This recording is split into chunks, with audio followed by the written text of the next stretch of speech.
भ्रामरी प्राणायाम करते हैं। भ्रामरी प्राणायाम कैसे करते हैं एक बार मुझे बताया जाए। भ्रामरी प्राणायाम, भ्रामरी जैसे आप लोग कभी कभी काफिला हम लोग लेकर चलते थे तो उसमें योगा का हम लोग कार्यक्रम रखते थे, क्योंकि गुरु महाराज ने ही कहा था कि भारत की ज्ञान विज्ञान है। जब से ये अंग्रेजी दवा, गुरु महाराज का शब्द है, कि जब से आया तो अधिक लोग बीमार पड़ने लगे, क्योंकि साइड इफेक्ट होने लग गया।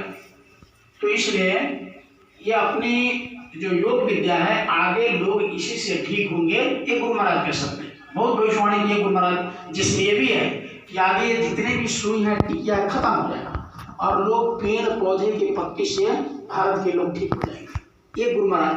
तो योग में जो सर बताए कि भ्रामरी क्या है, भ्रामरी में जैसे भौरा होता है, भौरा कैसे ऐसे करता है। तो इसमें क्या होता है कि भ्रामरी में कान को बंद कर दिया, तो बाहर कान को, बाहरी कान, दो कान को बंद करके और अंदर में सीने में यानी फेफड़े में, लेंस में पूरी ऑक्सीजन भर करके और अंदर में आवाज की जाता है नासिका से, और उसको पूरे ऊपर ब्रह्मांड में अपने माइंड को एकाग्रता करके ऊपर ख्याल अपने ऊपर करके और उसको शून्य में अपने ख्याल करके उस आवाज को सुनने का, इसी को भ्रामरी कहते हैं। जैसे आप भजन करते हैं, जैसे कैसे इस कान को बंद कर देते हैं, अंदर में गुरु महाराज कहते हैं कि ऊपर से आवाज आ रही है, मधुर मधुर बाजे घनघोरा, उस आवाज को पकड़ो। तो भ्रामरी का वही है कि भ्रामरी हम लोग अंदर में आँख कान बंद करके और अंदर में आवाज करते हैं नासिका से।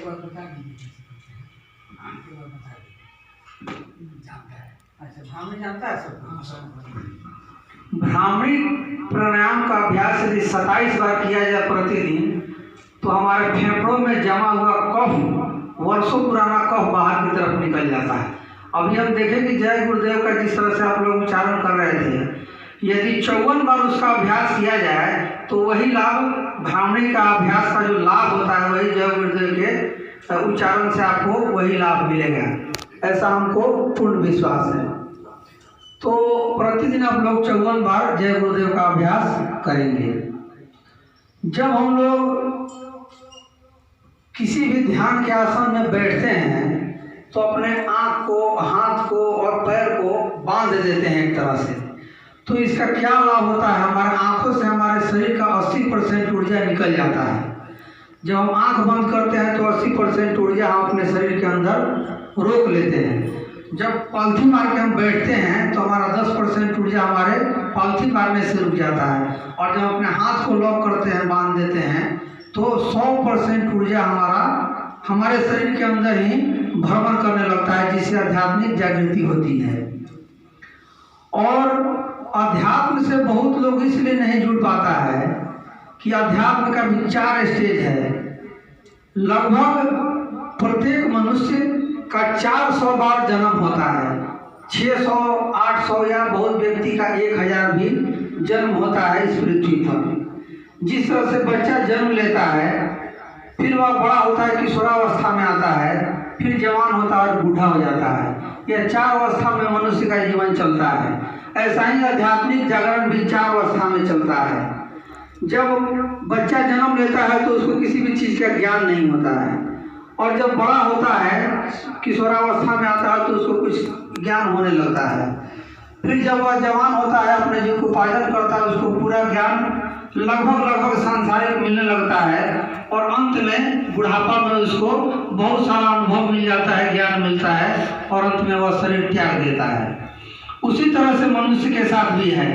जब मनुष्य का जन्म 300 बार यदि पृथ्वी पर जन्म हो जाता है, उसके बाद उसके अंदर आध्यात्मिक जागरण होता है।